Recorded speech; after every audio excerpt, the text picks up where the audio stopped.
Chancellor Dr. Thabo Mbeki, Principal and Vice Chancellor of our beloved university, Professor Puleng Lenkabula, family and friends of Professor Smith, our inaugurant, ladies and gentlemen, good day. My name is Ramahwai Mahano. I am the Vice Principal, Institutional Development.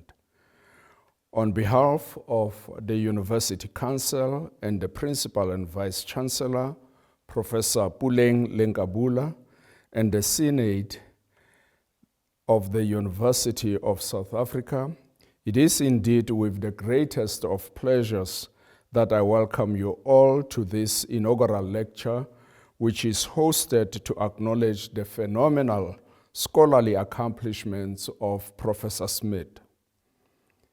As a university, we exude with pride when our academics ascend and summit the academic ladder, as it is the case with Professor Smith.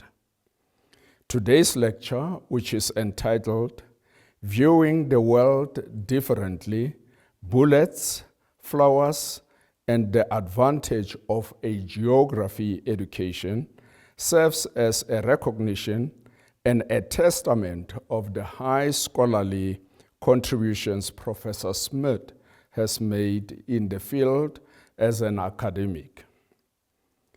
We are truly delighted to be part of this celebratory moment of scholarly accomplishments, and I'm convinced that his academic journey will enthuse and inspire many of the upcoming young scholars. Ladies and gentlemen, it is important for me also to recognize and appreciate the presence of colleagues from the College of Agriculture and Environmental Sciences and the broader university community.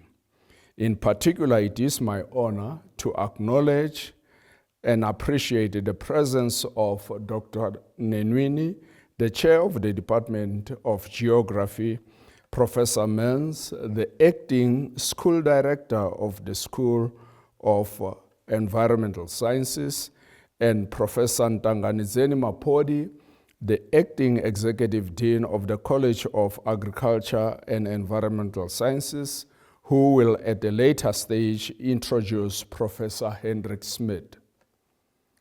Dr.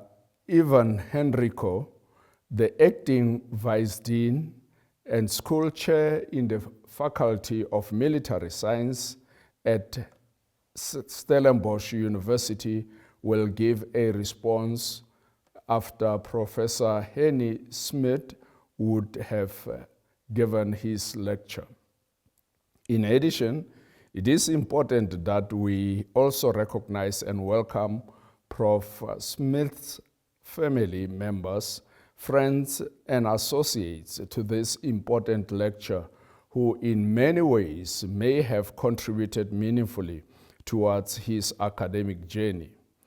Please know that you are all heartily welcomed. One of the primary responsibilities of a university such as ours is to play an important role in knowledge creation and advancement, which contributes meaningfully to the growth and enhancement of the socio-economic standing of society. And to that end, we are reliant on the professorate for such an endeavor. That is why we are so excited when a colleague, such as in the case of Professor Smith, attains the rank of a full professor. Ladies and gentlemen, it is now my singular honor and privilege to request Professor Ntanganedzeni Mapodi to introduce Professor Smith.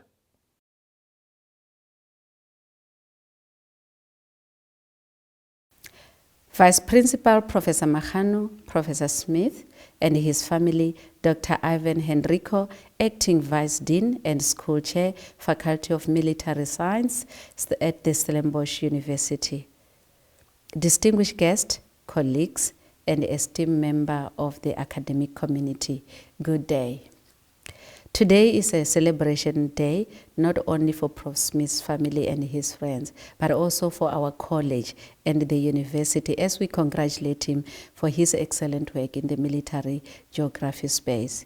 It is an honor to introduce to you Professor Hendrik Smith as a distinguished academic and expert in the field of military geography, as he delivers his inaugural lecture today. Professor Smith holds the full professor from the Department of Geography at the University of South Africa, and also he holds an emeritus associate professor in the military geography at Stellenbosch University. He is a retired commander in the South African Navy Army. He began his academic career in 1999 at the South African Military Academy, and here he was a lecturer in military geography. He earned his PhD in geography and environmental studies from Stellenbosch University, and that was in 2017, with the thesis focus on the military environmental literacy in the South African Academy. Professor Smith has been recognized for his teaching excellence, and also he was awarded a Rector's Award from Stellenbosch University in 3 occasions. In 2024, Professor Smith has joined the Department of Geography at the University of South Africa, where we welcome him. His research interests plans span on environmental and military geography, particularly military environmental studies and historical military geography. And he has an extensive publication record in the field of geography. He is a C3 rated scientist rated by South African National Research Foundation. And also on top of that, he had received a prestigious medal, gold medal from the Society of South African Geographer in 2017. He is also served as a president of the International Association of Military Geosciences from 2017 to 2022. Beyond the academia, Prof. Smith, he is passionate in reading, travel, the natural world, and he is also married to his wife, Surana, and together they have a daughter, Sue Mary. Colleagues, let us welcome Professor Hendrik Smith in the podium. Thank you.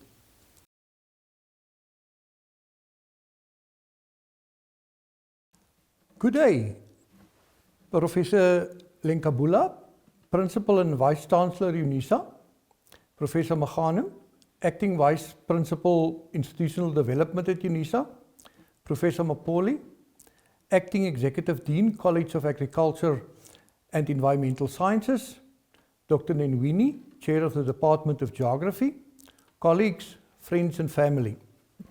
I would like to thank UNISA for this opportunity to share a few thoughts about something that I am particularly passionate about, this wonderful subject called geography. The talk is structured around the following points: how I became a geographer, does geographers have a unique view of the world? Then I would like to share something about my view of the world as seen through my research, and that would include the military, environment, education, some other views, and then I would like to move on to what comes next, and after that something about Learner 15, and I would conclude with a note of thanks. I was born to be a geographer, but I became one unintentionally. Leeuwkloof, the small family farm in the Southern Cape near Mossel Bay, where I grew up, is situated in a valley in the foothills of the Outeniqua Mountains. Broken up by small valleys that create a patchwork of elevated ridges and low-lying hollows, the farm has a remarkably diverse geography. Contrasting microclimates, soil types, vegetation types, topographical oddities, and 3 minor perennial rivers with a small tight community wrapped around it made it a really fascinating place to grow up in. The farm is situated 12 kilometers due north of the coast with its magnificent beaches, estuaries and ocean cliffs. A diversity of landscapes well worthy of a visit, and indeed visited by many holiday makers each year. Drive 20 kilometers north from the farm and you are in the arid but equally spectacular Little Karoo, a semi-desert with an amazing variety of plants and animals and a magnificent geology and geomorphology. On the farm itself, a flat-topped hill, testimony to an earlier sea level, marks the highest point, while the deeply incised meanders of the Paardeberg River bears further evidence of the geological processes at play in this area. Growing up in such a wonderfully diverse environment invariably introduces you to geography. And as a child, I spent every available minute exploring the varied ecosystems on and around the farm. In hindsight, I could only grow up to be a geographer. Yet, when I had to choose my final subjects in high school, I chose typing and not geography. There was a good reason for this. I spent my primary school years in a small farm school with only 49 learners from grade 1 to 7. I then attended Point High School in Mossel Bay, a much larger school with about 700 kids. During my first 2 years in Point High, I had the extreme bad luck to be in an all-boys class. And I was determined to make sure that that does not happen again. And I reckoned that the safest way to rectify this would be to take typing. Typing and the profession of typist at that stage was totally dominated by women, of course. Unfortunately, I was not the only one who did the math on that one. The applications for typing reached 56 out of a total class size of 77. Most of them boys like me. But because the school had only 22 brand new Olivetti typewriters, the class size for typing was fixed at 20, a seemingly insurmountable challenge. Enter destiny in the guise of our headmaster, Mr. F.P.J. Smith, no relation. He explained to us that there were simply not enough typewriters for everyone, and that anyone without any kind of previous experience of typing should rather take geography, the virtue of which he explained at length. Reluctantly, myself and a couple of others decided to then go the geography route. And so, unintentionally, I became a geographer rather than a typist. I always had this idea that most geographers have 2 distinguishing characteristics. They generally display an absence of big egos, and they view the world in which we live differently. To me, and I must declare my slight bias, geographers see more when they view the world. More spatial patterns, more connections, more reasons why things are where and how they are. The list goes on and on. In his opinion piece, Is Spatial Thinking the Foundation of All Thought?, Dr. Pablo Fernandez Velasco alleges the following. Spatial metaphors are abundant in our everyday language. We look up to our role models. We look back at our mistakes. We fall into despair, or our spirits soar. But what if this connection went beyond metaphors? What if spatial thinking really was the foundation of thinking across conceptual, temporal, or social dimensions? This is something already hinted at by the German philosopher Immanuel Kant in his essay, What Does It Mean to Orient Oneself in Thinking? Kant argued that to orient oneself in thinking is closely related to walking around in your house at night with no lights on. And thinking of that, I didn't really know that they had load shedding back in Germany in the 18th century already. But anyhow, Kant argued that we have an intuitive understanding of how elements relate to one another, and we sort of feel our way through. More recently, the idea that spatial thinking is the foundation of many other forms of thinking has been pursued by the eminent psychologist Barbara Tversky in her book Mind in Motion. But being neither a philosopher nor a psychologist, I'm not going to pursue this line of reasoning any further. Suffice to say, I might not be the only one who think that geographers view the world differently. When I prepared for this lecture, I did what everyone do these days. I asked ChatGPT to give me a summary of my work. The first response was not exactly what I had in mind.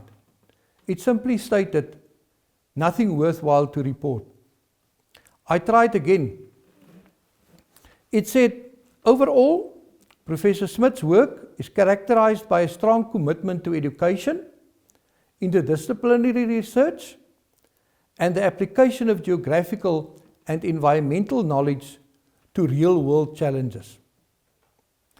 Well, since I could not have said it better myself, I would now like to give you a snapshot of this research and how geography taught me to view the world differently, and how and at what I looked during my academic journey. I studied the influence of geography on military activities, including war and vice versa, for quite a long time. But why should one study militaries and conflict? The reasons are simple. Militaries are massive organizations that need huge living and training areas, and the environmental footprint can be mind-boggling even during peacetime. The impact of military activities can also be potentially devastating and normally has a large spatial extent. Think Afghanistan, Ukraine, Gaza, Sudan, the DRC, to name only a few. The impact of military activities can also be long-lasting. If we think, for instance, about the landmines in Angola that still takes lives many years after the end of the war, and the potential impact of nuclear conflict as only two examples of that. So, after I made a calculation that militaries is not going to vanish during my lifetime, I decided to study them and to try and understand the impact, and increasingly how to mitigate this impact on the environment in its broader sense. A subdiscipline of geography called military geography is the area in which I did most of my work. In modern military geography, there is a seminal book on the subject. Frank Galgano and Jean Palka define military geography as an applied geography that employs the knowledge, methods, techniques, and concepts of the discipline of geography to military affairs, places, and regions.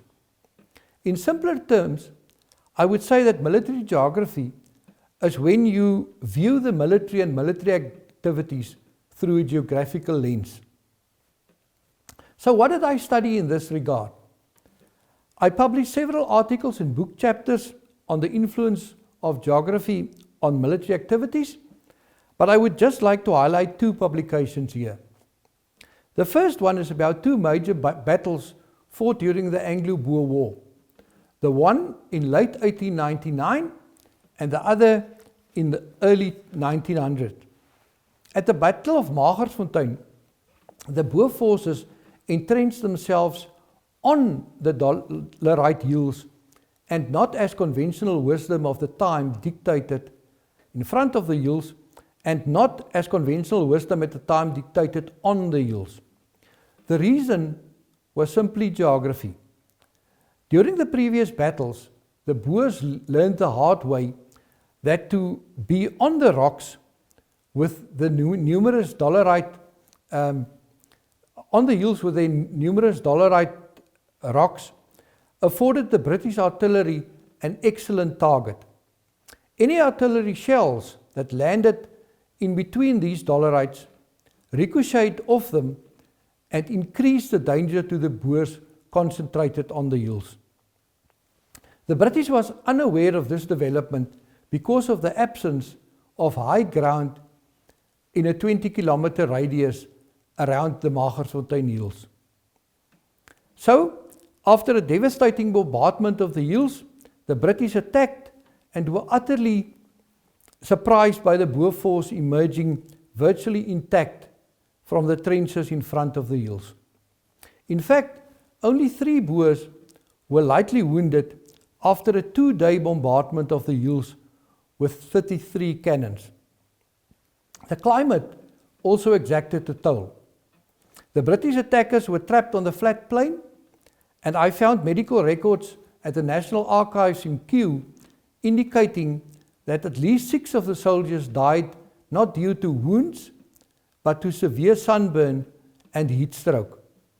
About 2 months later, the Boers once again dug themselves in, this time at a place called Paardeberg. According to Cronje, the Boer commander, this place was as good a place to fight as at Magersfontein and Modder River. He made one crucial mistake. This time, there were high ground, not only on one side of their position, but actually all around them. Once the British occupied these hills, Cronje was doomed, and after a 10-day bombardment, he surrendered. Geography won the day for the British this time around. But why are battles fought more than a century ago important? Because in 2013, at the Battle of Bangui in the Central African Republic, South Africa lost 15 soldiers due to the fact that the South African force had no aircraft or drones to survey the surrounding area. Exactly the same problem the British had more than a century ago. More recently, initial reports indicate that the same situation might have occurred at Goma in the DRC, where South Africa lost 14 soldiers during a battle earlier in the year. Colin S. Gray calls it inescapable geography. But war is not only about physical geography. It is in the final instance about people. In 2022, I investigated the circumstances and contributions of Italian prisoners of war during the Second World War in South Africa. In this book chapter, I tried to capture the personal stories and the sacrifices of being held captive in a foreign country for several years, as well as the contributions these Italians made to the South Africa of today. Although they are best remembered for the passes they helped to build, they also left their mark on the physical and social landscape of South Africa through building water schemes, working in forestry, and on farms. After the war, some of the more than 100,000 Italian prisoners of war chose to stay behind and played a significant role in South African society. A bit of trivia is that the Italian national record for the 800 meters men is still held by Marcelo Fiasconaro, a son of one of these prisoners of war who still live here in Johannesburg. His father, Gregorio, remained in South Africa after the war, became the first director of the School of Opera at the University of Cape Town, and is widely regarded as the father of opera in South Africa. The Kikuyu people of Kenya have a saying, when elephants do battle, the grass gets trampled. And then there's that greatest of all frogs, Kermit, who famously said, "It is difficult to be green." It is based on these two quotes that I did most of my further research in military geography. The elephants of the Kikuyu can be used as an analogy to two warring parties. In such a situation, collateral damage is a given. And while Kermit might have referred also to his color, being green can also be difficult in a military context. I started researching the relationship between military activities and the broader environment in the early 2000s, and it became my primary focus of research. A brief description of this research could start with a book chapter in 2011, The State of Military Environmental Management in the South African Department of Defence. Although it is not common knowledge, the South African military in 1977 was the first military in the world, the second military in the world, to officially start protecting areas under their control. The United States military beat us by 1 year in this regard. In two publications, in 2018, I coined the term military environmental management literacy and discussed the development of a questionnaire to investigate the concept in the South African Army. But what is military environmental literacy and why is it important? According to my definition, military environmental literacy is the nature and level of the attitude toward, knowledge about, and behavior in and toward the environment in which the military operates. Military environmental literacy, the same as its civilian counterpart, thus has three components: attitude, behavior, and knowledge. But unlike environmental literacy, military environmental literacy refers specifically to what soldiers do when training and executing their missions. In other words, when they are at work. In simple terms, it means that if soldiers feel they must protect the environment in which they train, live, and operate, they do things to protect the environment, and they know how to protect this environment. They are military environmentally literate soldiers. It must be borne in mind that military activities consist not only of war. Soldiers stay in military towns. They need to train, must plan operations, conduct humanitarian aid missions and peacekeeping operations, and only occasionally engage in war. This diversity of missions, each has a specific set of impacts on the environment. During war, the mitigation of these impacts is extremely difficult and sometimes impossible. However, during training and humanitarian aid missions, minimizing the environmental impact of military activities is much easier to accomplish. During training and peacekeeping missions, the environmental footprint of militaries can still be huge, if not properly managed. During humanitarian assistance missions, the last thing a military should do is to act irresponsibly by not respecting the customs of the place where they render assistance, or to negatively impact on water sources in a water-scarce environment, to name but two. To do this, you need environmentally literate soldiers that is able to act environmentally responsible and in doing so, mitigate the impact on the environment as far as possible. It is common knowledge that after a conflict, the rebuilding of infrastructure, the economy, and sometimes the social fabric of a post-conflict society is a given. The less impact a conflict has on a certain area, the easier it is to do this post-conflict rebuilding. The opposite is of course also true.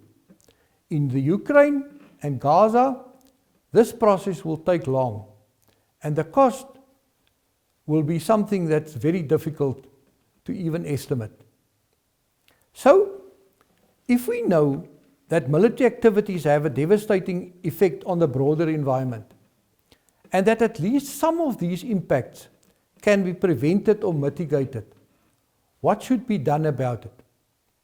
As with most problems humanity face, I think education is the answer to that.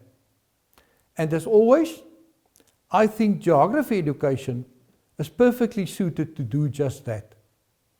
In 2009, I surveyed the difference in environmental attitude between geography and non-geography students at the South African Military Academy.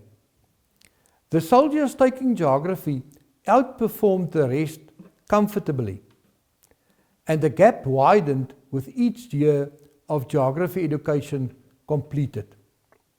In 2020, I studied the impact of the 7-week environmental course of the South African National Defence Force on the soldiers taking it. I surveyed the participants at the start of the course without telling them that I'm going to do the same at the end of the course. Once again, this education and training they received improved their military environmental literacy significantly. That brings me to the end of the first part of the lecture. I will now commence with the rest, as briefly summarized in the book visible on your screens. In the next part, I would like to share a few thoughts on the research dealing with viewing connections and my roots differently. Some of my other research focused on viewing connections differently. In 1984, the previous century, I published my first article, The Aerial Diffusion of the Alien Plant Pinus spinaster on the Slopes of Stellenbosch Mountain.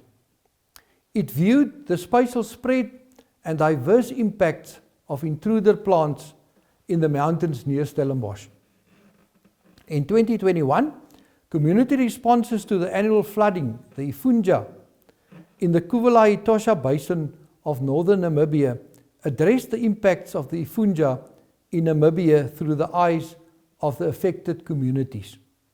The water driving this flooding originates in the highlands of Angola, slowly making their way to northern Namibia and bringing with it both prosperity and hardship.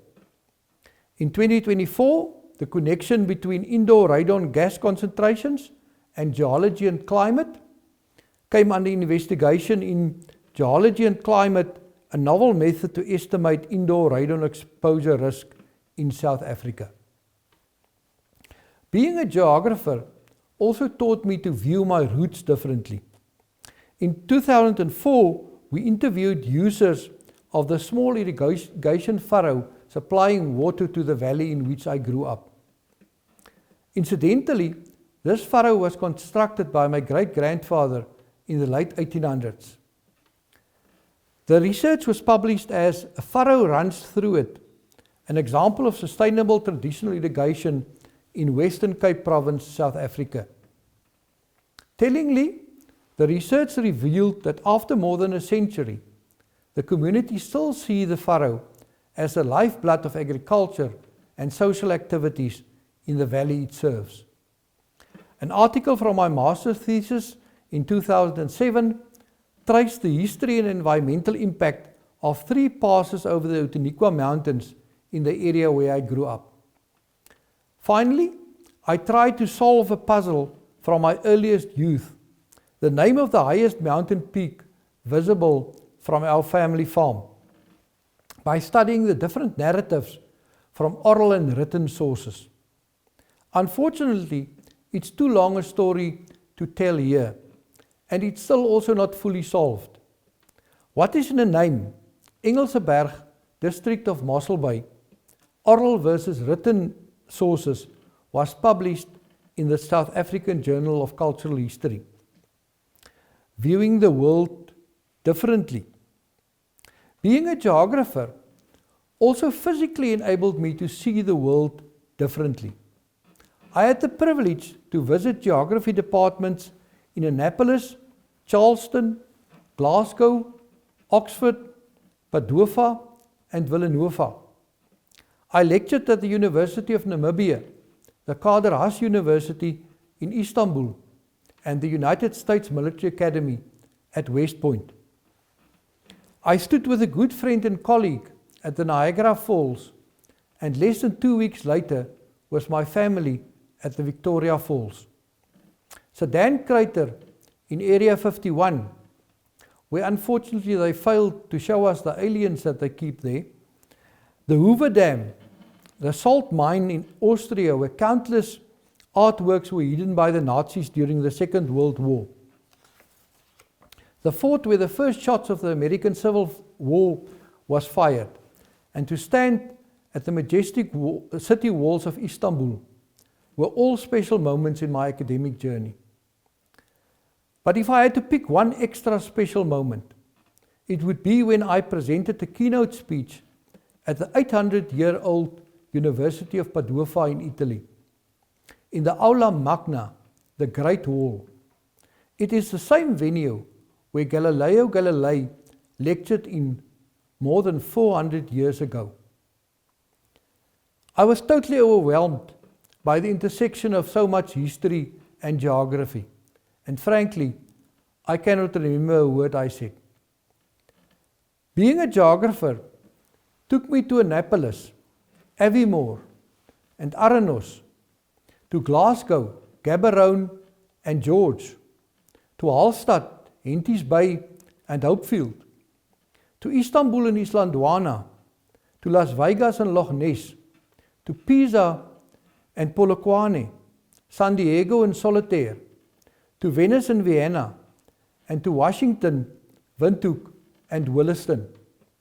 Also to Zwede and Zajziks, and in April of 2024 to Gauteng. In each of these places, I could see geography in all its splendor and ugliness. In the final instance, Colin Gray was right when he talked about inescapable geography.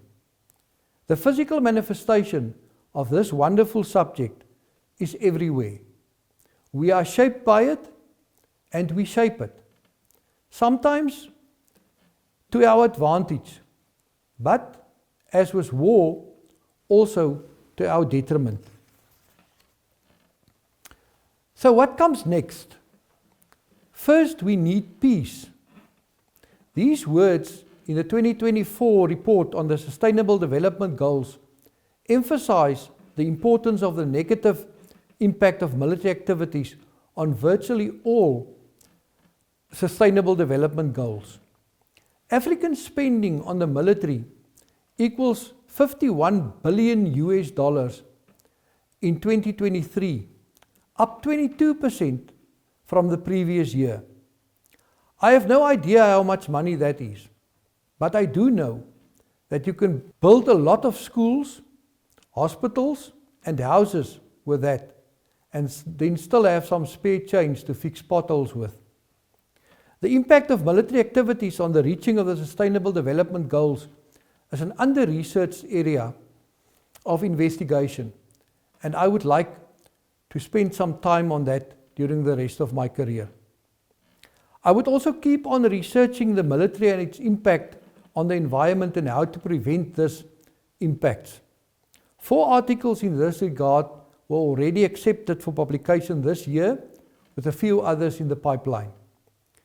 Finally, a book on South African military geography is in an early phase of development. teaching people to view the world differently. That, I think, is our responsibility.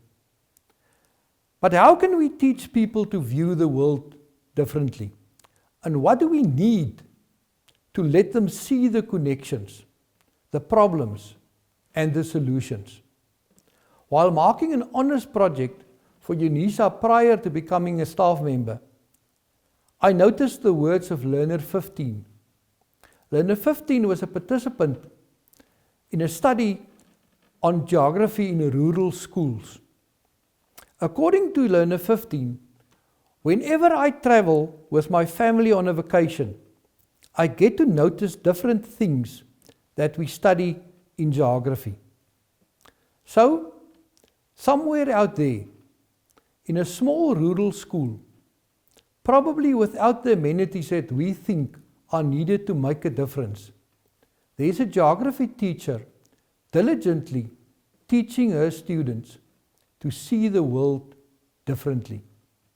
That is my inspiration and the responsibility of each and every geographer and educator that listens to this presentation.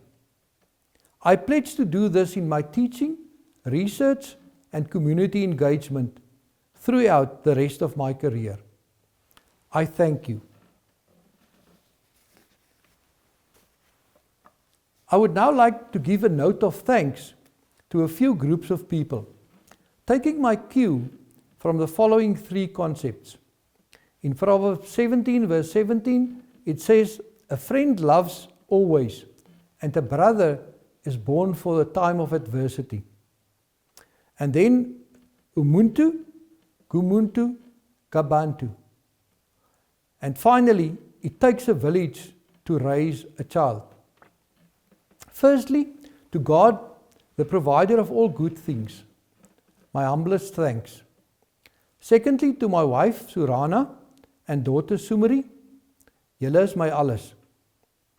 Thirdly, to UNISA, for affording me this opportunity.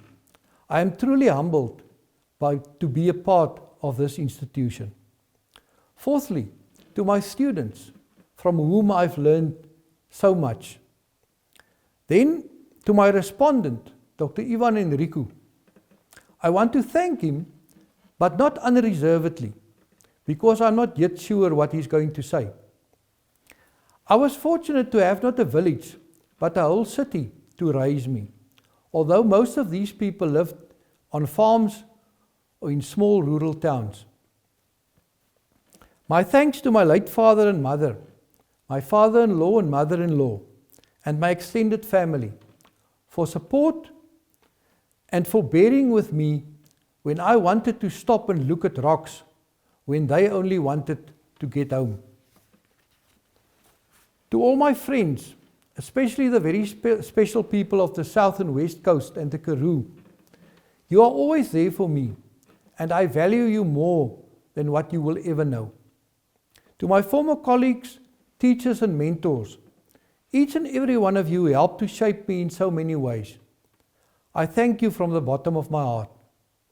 To the members of the International Association of Military Geosciences, thank you for being such good friends and colleagues, although we see each other only every second year. To my colleagues and mentors, both former and present, at the Department of Geography in Saldanha and Florida, you taught me the true meaning of Ubuntu. You share so freely, care so deeply, and walk the extra mile so effortlessly. Thank you very much for that. Finally, in my academic journey, I had many role models, and to start mentioning people here would be unfair.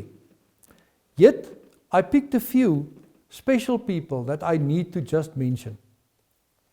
The late Dr. Gerard de Kok, who introduced me to environmental issues more than 40 years ago.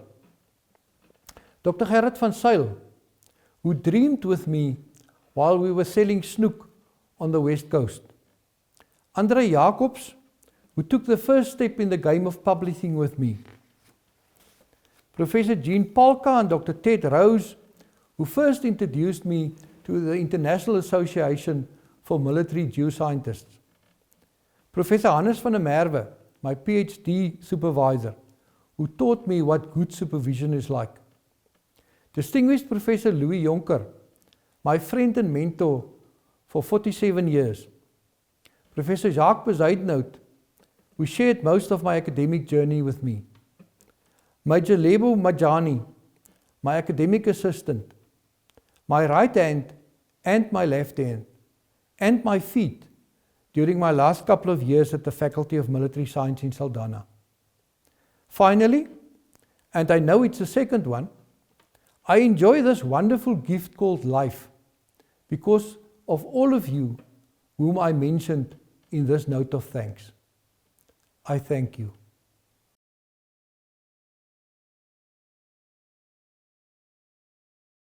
Esteemed colleagues, friends, and distinguished guests, it is truly an honor and privilege to respond to Professor Smith's inaugural address today.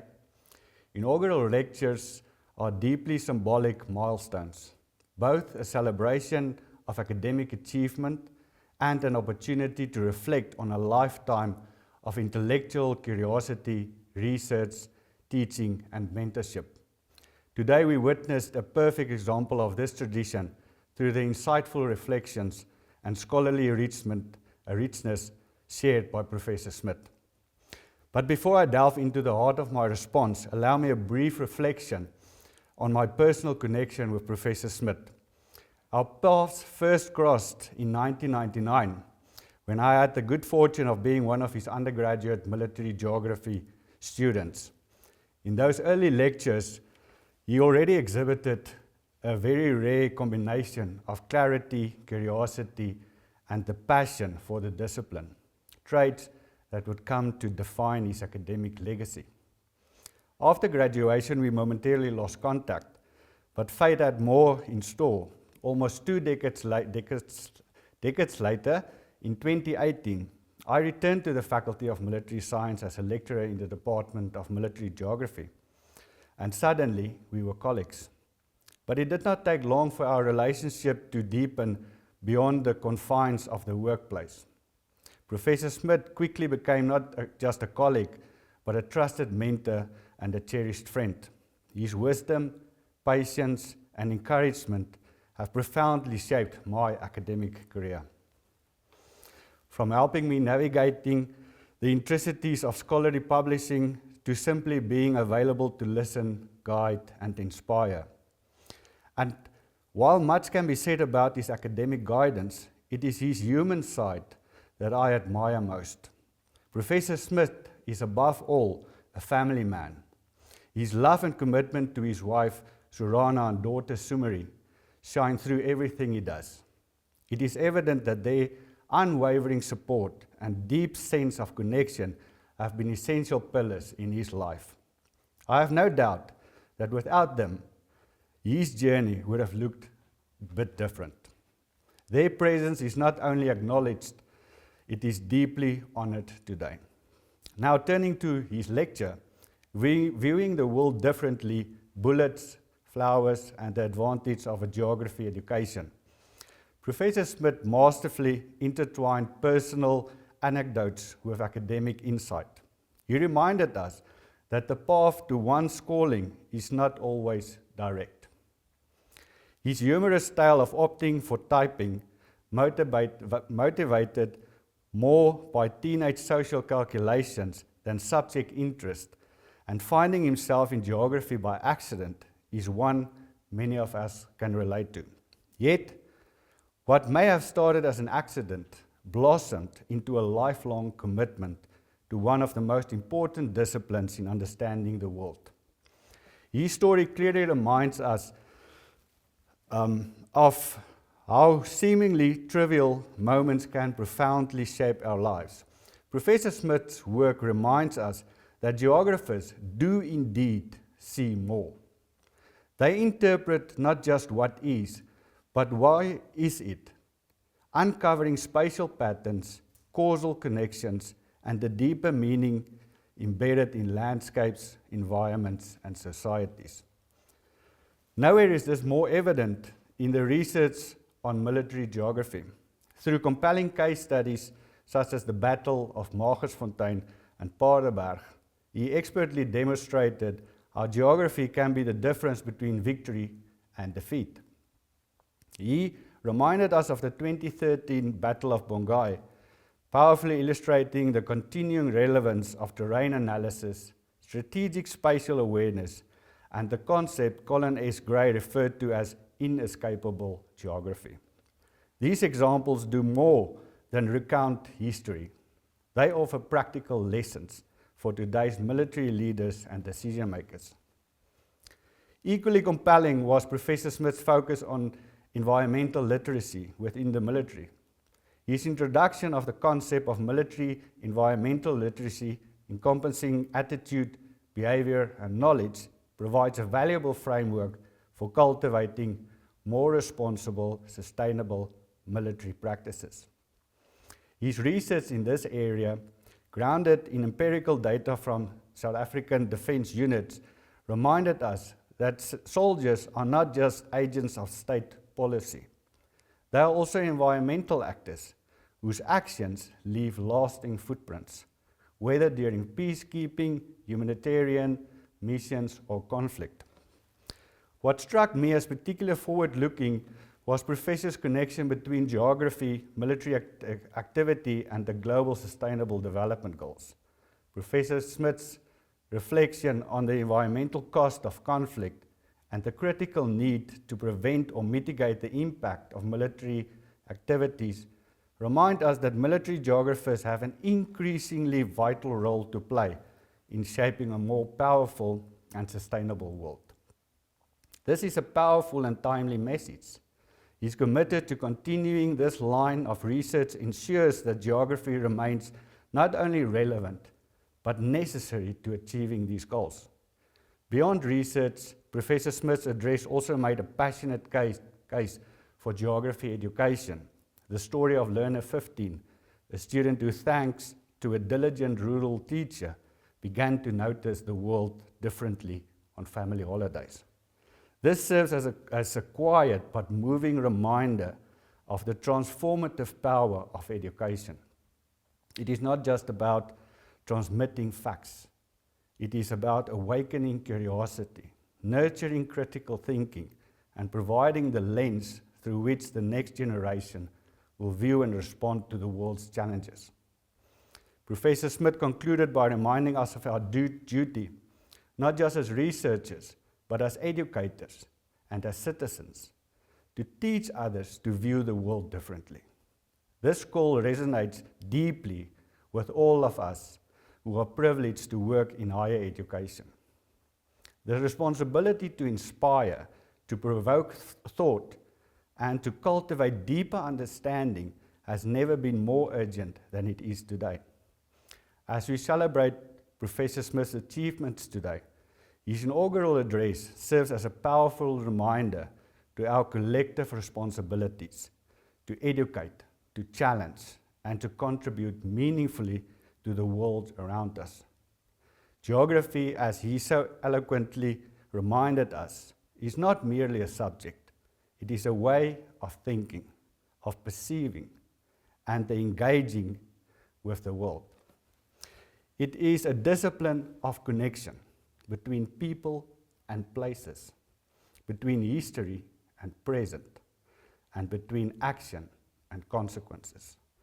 Thank you, Professor Smith, for your inspiring message, your steadfast mentorship, and your ongoing commitment to the discipline of geography.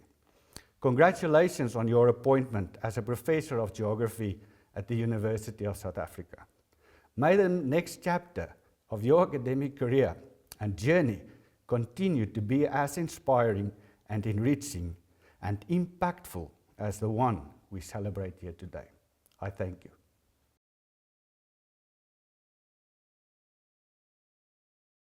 Ladies and gentlemen, as we come to the end of the proceedings, it is proper that we express our gratitude and congratulations to Professor Smith for a well-presented inaugural lecture. I personally found it to be illuminating and insightful in many respects.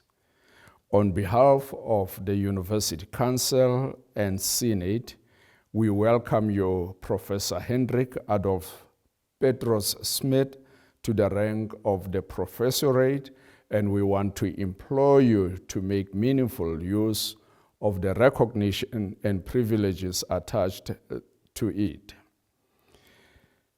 May I kindly, therefore, invite all of you, ladies and gentlemen, to congratulate Professor Smith for his successful inaugural lecture. I thank you.